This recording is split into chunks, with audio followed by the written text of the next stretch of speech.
लक्ष्मी नारायण भगवान की जय। गुरु महाराज के चरणों में कोटि कोटि प्रणाम और आप लोगों का मंगलमय आशीर्वाद आप लोगों को।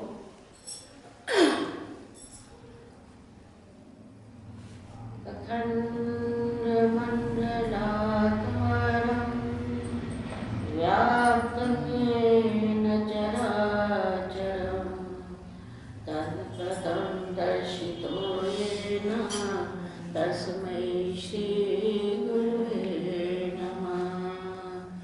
ध्यानमूलं गुरुर्मूर्ति पूजामूलं गुरुपदं मोक्षमूलं गुरुर्ज्ञानं मंत्रमूलं गुरुर्वचः।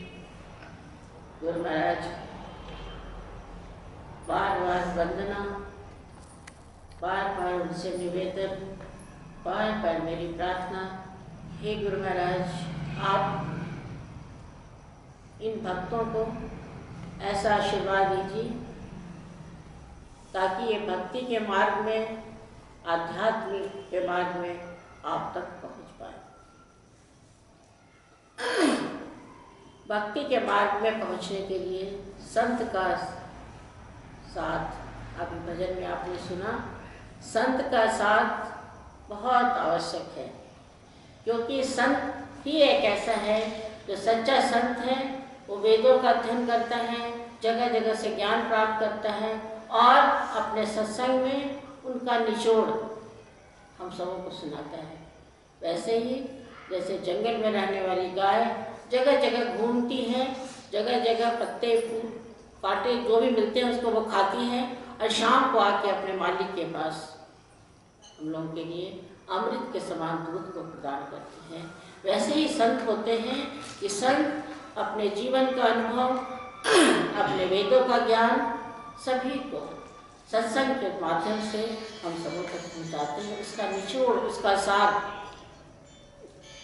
जीवन में सार परमात्मा की भक्ति और उन तक पहुँचने का लक्ष्य, ये हम लोग अगर बना लेते हैं कि इसका अर्थ है कि हम लोगों ने अपने जीवन के सार को समझ लिया, इस जीवन के महत्व का समझ लिया, अपने शरीर को जो परमात्मा ने बहुत कृपा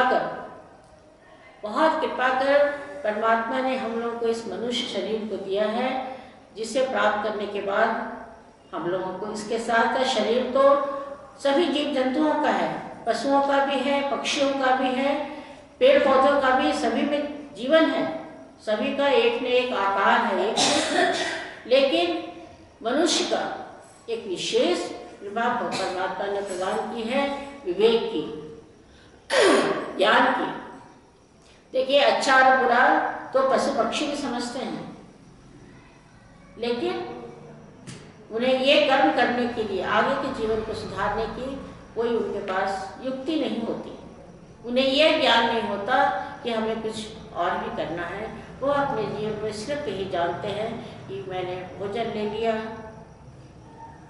घर बना लिया, तो पशु पक्षी भी घर बनाते हैं। सब कुछ करने के बाद भी उनको ये नहीं होता कि आगे का भविष्य परमात्मा ने हमें जीवन दिया है, शरीर दिया है, उससे मुझे क्या करना है। यह ज्ञान सिर्फ मनुष्य को है। तो हम लोगों को अपने इस ज्ञान को आगे बढ़ाना है, उस ज्ञान में दृढ़ता लानी है। और वो ज्ञान हमें कहाँ से मिलेगा? ये ज्ञान पुस्तकों से नहीं मिल सकता, क्योंकि हम लोग पुस्तक पढ़ने के बाद विद्वान कहे जा सकते हैं, लेकिन भक्त नहीं बन सकते। भक्त बनने के लिए एक अपना इष्ट चुनना है। जिस स्वरूप में आपको कोई भी इष्ट लगता है कि यही उचित है या हमारे मन को ये आकर्षित कर रहा है, उसको अपना इष्ट बना लीजिए और उसकी सेवा, उसकी पूजा, उसके लिए भक्ति करना शुरू कर दीजिए। धीरे धीरे धीरे धीरे आपका मन उसके सभी जब भी आप कुछ करेंगे तो आपका ध्यान उस मूर्ति के ऊपर जाएगा, उस स्वरूप के ऊपर जाएगा, और तभी वे भक्ति प्राप्त होगी। मीरा को उनके गुरु ने बहुत छोटी थी तब एक मूर्ति प्रदान की थी। वस्तु अमोलक दियो मेरे सद्गुरु। उन्होंने नाम अमोलक नहीं कहा, उन्होंने कहा वस्तु अमोलक दियो मेरे सद्गुरु, कृपा कर अपनायो। उनके गुरु ने क्या वस्तु दी थी? भगवान कृष्ण की मूर्ति दी थी। यानी उन्होंने स्वरूप को उनके साथ संबंध जोड़ दिया और मीरा को स्वरूप से प्रेम हो गया।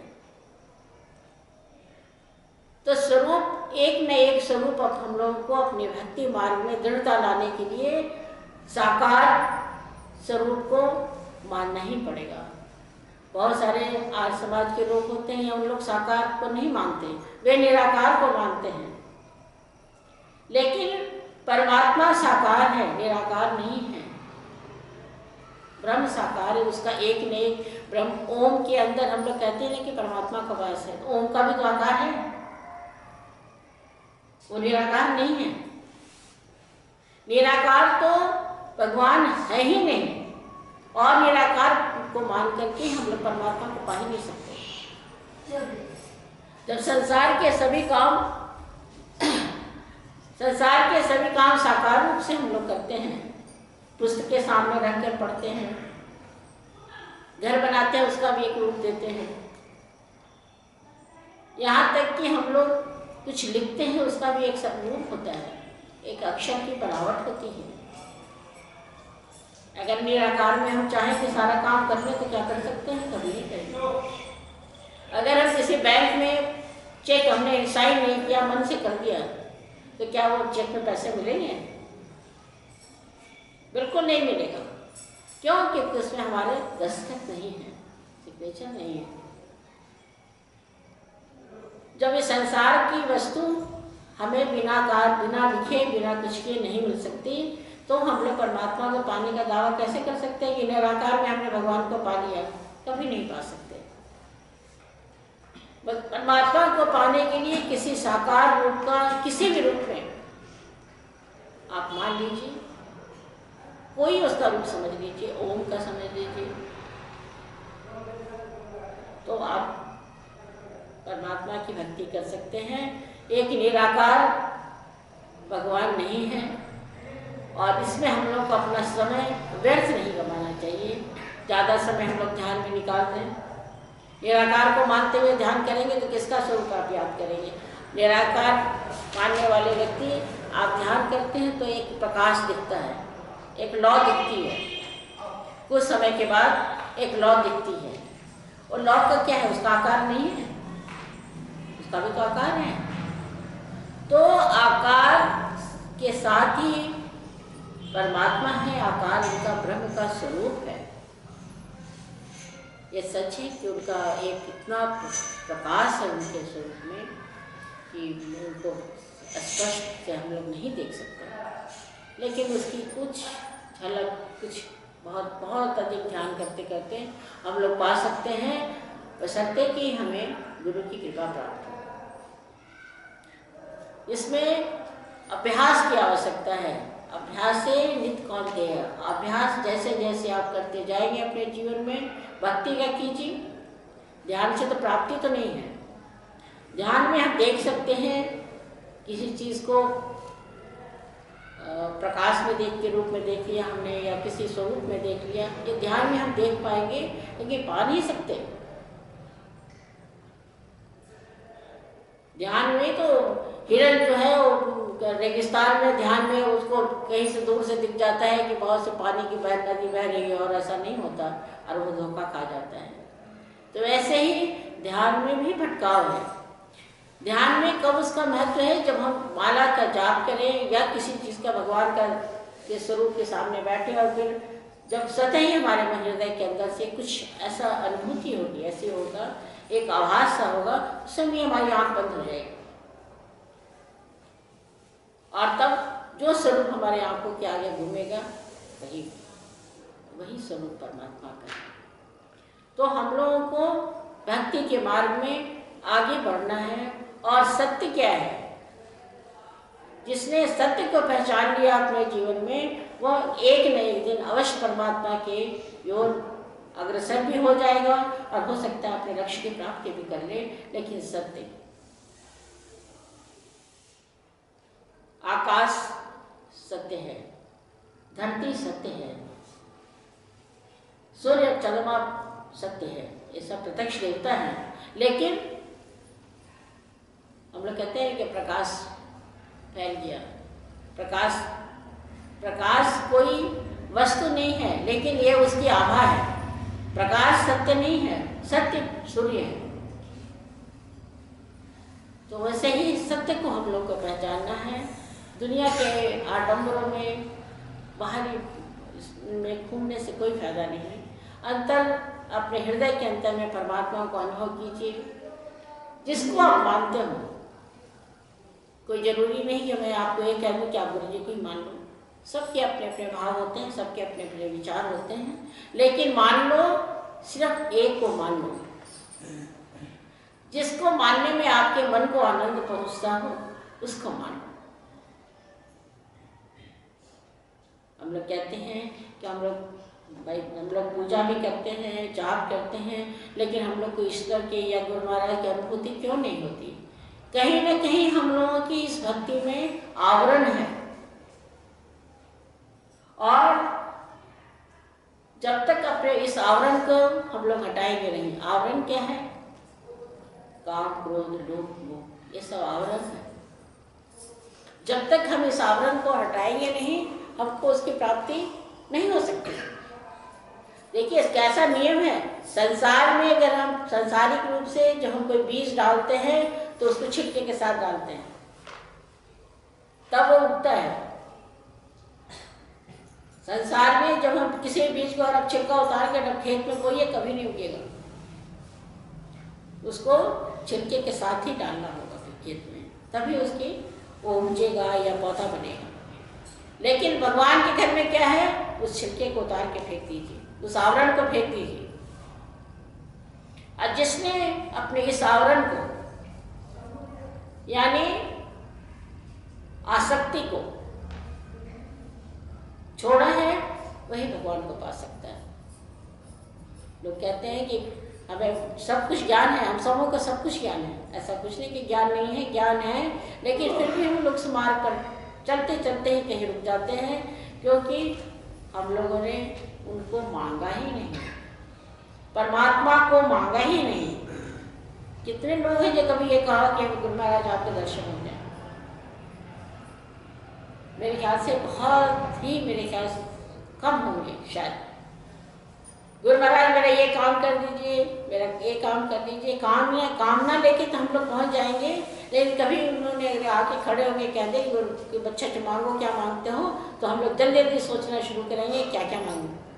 कभी ये नहीं ऐसे करेंगे, गुरु महाराज आपको हम लोग चाहते हैं, हम लोग आपकी भक्ति की मांग नहीं करते।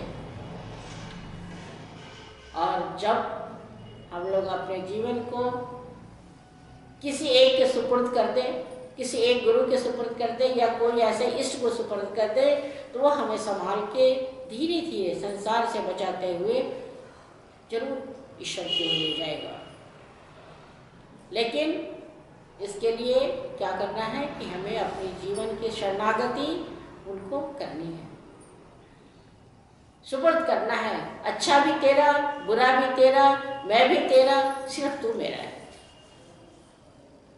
लेकिन ये हृदय में किसी के मन में इतना साहस नहीं कि शब्द कह सके सब कुछ तेरा है।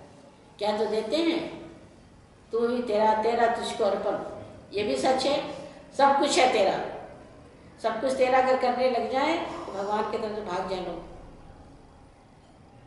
उन्हें, ईश्वर को हम लोगों की कोई वस्तु नहीं चाहिए। भगवान को हम लोगों का भोजन, हम लोगों की दी हुई मिठाई, दिया हुआ पैसा उनको नहीं चाहिए, वो तो देने वाले हैं। एक ये हमारा आपका सबों का एक अभ्यास है, एक प्रेम है, जो भी हम लोग इसके द्वारा उनसे जोड़ना चाहते हैं। है ना कि कोई अपना बहुत प्रिय होता है, उसके पास हम जाते हैं तो कोई ना कोई गिफ्ट लेके जाते हैं। उसी तरीके से ईश्वर के दरबार में जब हम पहुँचते हैं तो कोई ना कोई गिफ्ट लेके आते हैं। तो ईश्वर को, भगवान को अपनी ओर आप खींचिए, अपने मन को, अपनी बुद्धि को, अपने विचारों को। मन कहीं जाता है तो जाने दीजिए। कई लोगों की एक बात आती है कि हम माला करते हैं, मेरा मन कहीं कहीं भटकता है। मन कहीं भी जाए, जाने दो, क्योंकि मन का वेग वायु के वेग से ज़्यादा, शब्द के वेग से ज़्यादा है। तो मन जाए तो जाए, मुझे नहीं जाना। एक संकल्प लेके बैठिए आप, मन जाए तो जाए, मुझे नहीं जाना। मेरा मन हो रहा है कि मैं जाके मनीष के कमरे से कुछ उठा कर ले आऊँ। मैं उदाहरण बता रही हूँ, मेरी इच्छा हुई कि मनीष के कमरे में टेबल पर रखा, मैं उसे ले आऊँ। लेकिन मैंने ये सोच लिया कि नहीं, ये गलत है, मुझे तो नहीं जाना। अगर हम नहीं जाएंगे तो क्या होगा? मन कितना भी चाहे वहाँ, मन को कितने भी इच्छा हो उस वस्तु की, लेकिन फिर भी हम पाप से बच गए। मैंने चोरी के पाप से हम बच गए। उसी तरीके से ये उदाहरण है कि मन कहीं जाए तो जाने दो। जाप करने बैठे हो तो जाप करो, ज़्यादा भटके प्रार्थना करो, भगवान मेरे मन को, मेरे को स्थिर कर दो, एकाग्र कर दो, ताकि मैं भजन कर सकूं। ये तो संसार है, मन तो भटकेगा ही। मन को भटकने से हम नहीं रोक सकते। बड़े बड़े साधु संत महात्मा जितने होंगे, उनका मन नहीं रुका। मन का ही तो खेल है सारा। लेकिन अगर आपके अंदर दृढ़ता आ गई कि मन जाए तो जाए, मुझे नहीं जाना, मुझे तो यही बैठना है, यही जाप करनी है या यही अध्ययन करना है, तो मन थोड़ी देर में अपने आप हार कर वापस आ जाएगा। अगर अपने मन के सारथी को, परमात्मा को बना ले अपने सारथी, गुरु को बना ले अपने सारथी, तो कहीं हम लोग को भटकने नहीं देंगे। खींच के, चाबुक मार के, दुख दे के, सुख दे करके, बहला के, फिसला के हम लोगों को अपने लक्ष्य की ओर जरूर लेकर जाएंगे। लेकिन कब? जब हम उन्हें अपना सारथी बना लेंगे। जब तक अपने मन के सारथी हम स्वयं रहेंगे, ऐसे ही भटकते भटकते भटकते जीवन का अंत हो जाएगा, कुछ नहीं पा सकते।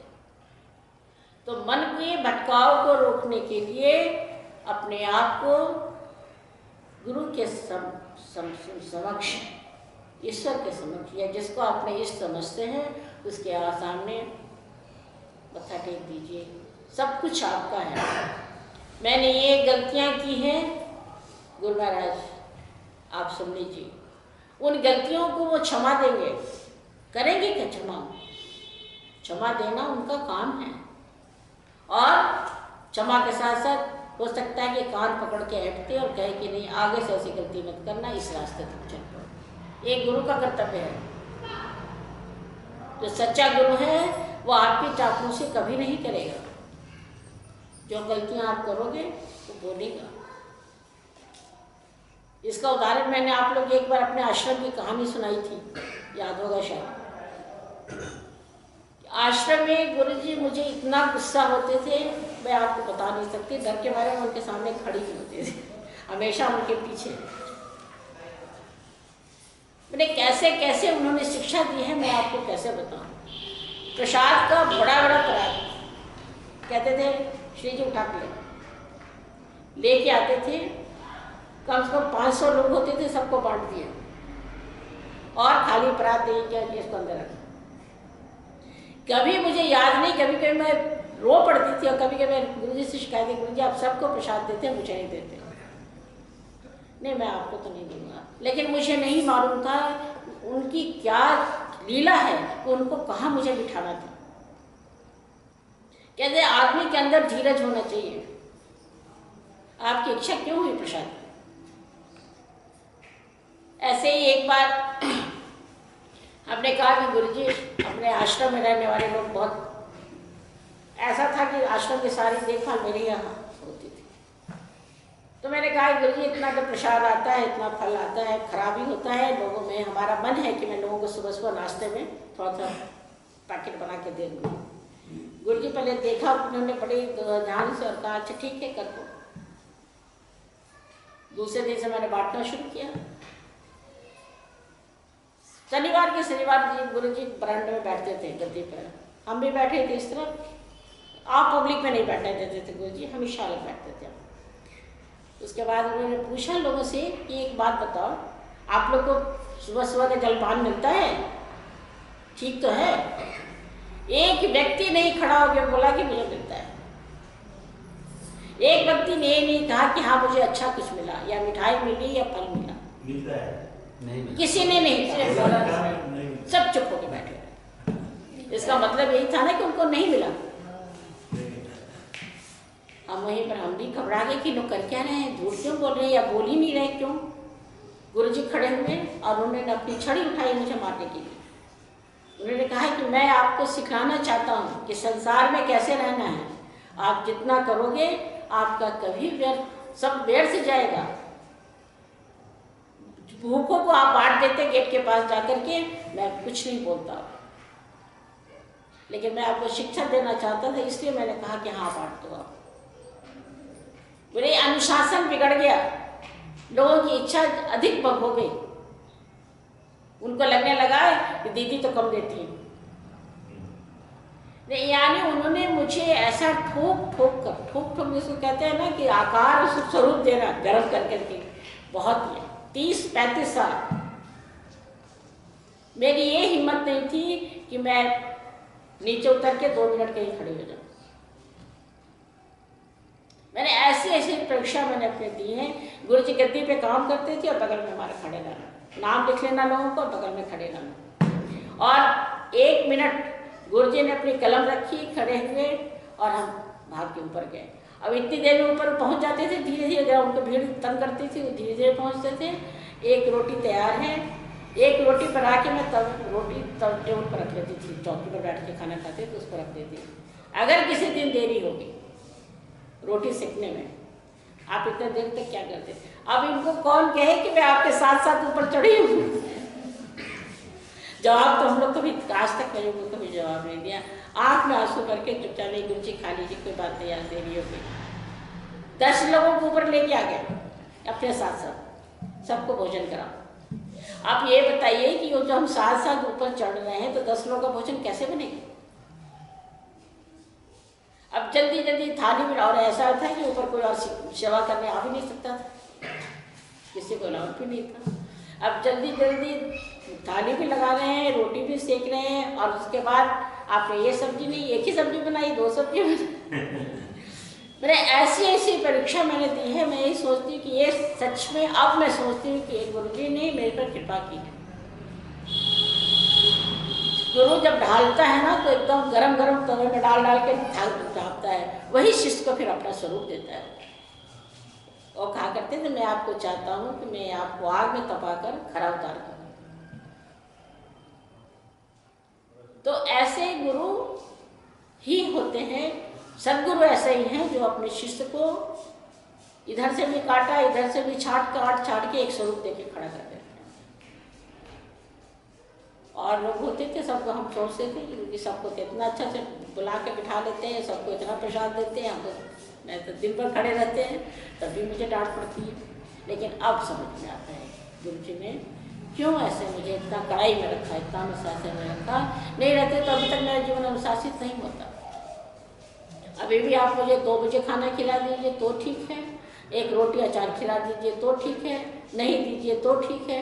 ये सब उनकी कृपा है। ये सब मन के अंदर इतना धीरज आ जाना ये गुरु की कृपा है। तो वैसे ही हम आप लोगों को चाहते हैं कि आप लोग भी अपने जीवन को अनुशासित कीजिए, भजन के रास्ते पर बढ़िए। अब वो अगर कभी तकलीफ आती तो जब सोचिए कि वो क्या चाह रहे हैं, ये उनका काम है, हमारा काम आपका काम नहीं है सोचने का कि आज मेरे पास दुख क्यों आया, आज मेरा नुकसान क्यों हो गया। जब हमने अपने आप को सुपुर्द कर दिया, अब उनकी इच्छा है। तो शरणागति बहुत कठिन है, फिर भी जब तक हम शरणागति अपने आप को नहीं करेंगे हम लोग कुछ प्राप्त नहीं कर सकते।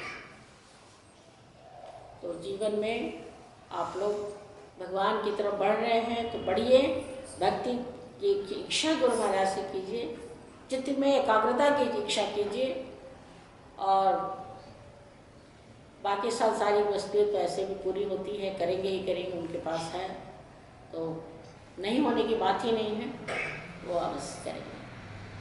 आज आप लोग एक भजन में सुनाती हूँ।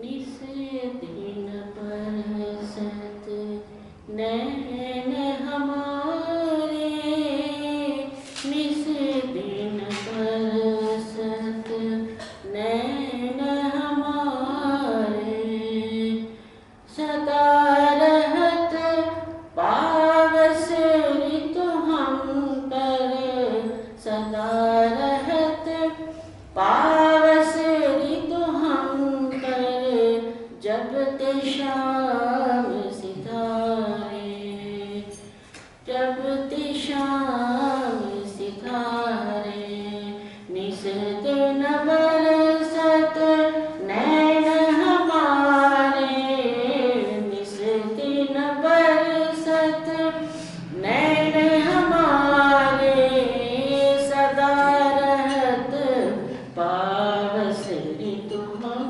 पर, सदा रहत पावस ऋतु हम पर, जब ते शाम सिधारे, जब ते शाम, जब ते शाम सिधारे, निस दिन बरसत नैन हमारे, अंजन तिरन रहत अखियन में, अंजन तिरन रहत अखियन में, भय कपोल दरकारे, रे कपोल महकारे, निस दिन बरसत नैन हमारे, निस दिन बरसत नैन हमारे, सदा रहत पावस ऋतु हम पर, सदा रहत पावस ऋतु हम पर, जब ते शाम, जब ते शाम सितारे, निस दिन बरसत नैन हमारे, कंच की पट सूखते नहीं कबहू, कंच की पट सूखते नहीं कबहू, उड़े बीच बहत बनारे, उड़े बीच बहत बनारे, निश दिन बरसत नैन हमारे, निश दिन बरसत नैन हमारे, सदा रहत पावस ऋतु हम पर, सदा रहत पावस ऋतु हम पर, जब ते शाम